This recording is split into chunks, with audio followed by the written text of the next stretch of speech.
The next key ingredient for an effective presentation is practice.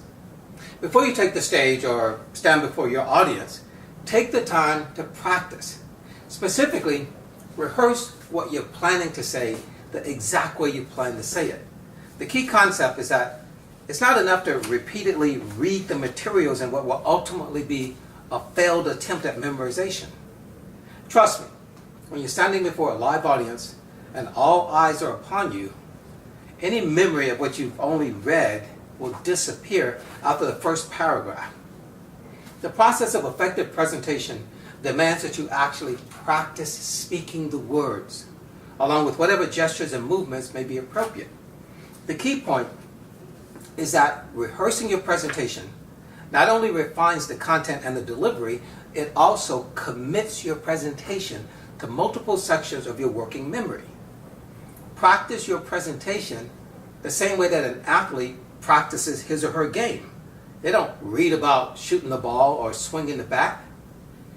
When you practice in this way, the exact way you plan on doing it before an audience, then once you take the platform and you start speaking, you're much more likely to remember what you've spoken in practice as opposed to anything that you've only read, no matter how many times you've read it. And that higher degree of familiarity leads to more confidence. And that's critical, because when you're not confident, it shows.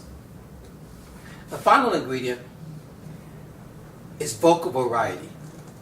When you listen to a really good speaker or presenter, you may not always consciously acknowledge why that person is so verbally engaging. But there's a good chance that in addition to being organized and well practiced, the speaker also employs vocal variety. Now the opposite of that would be a dry, flat, monotone delivery, and believe me, no one ever intends to be flat or monotone, but it happens every freaking day, especially when technical presentations are done. Vocal variety means using your voice as a value-added resource throughout your presentation. Specifically, this might involve raising your voice for emphasis or lowering your voice, perhaps for the gravity of that point. It could mean speeding up to show enthusiasm or slowing down for a more reflective moment. It also means recognizing the power of the pause as a tremendous way to bring emphasis on a given statement. Now, admittedly, vocal variety is not something that you can master just by reading about the concept. It requires repeated practice and a measure of confidence. But once again, the practice and rehearsal process affords you exactly that. You get the opportunity to hone this important skill along with your organization, along with your overall practice.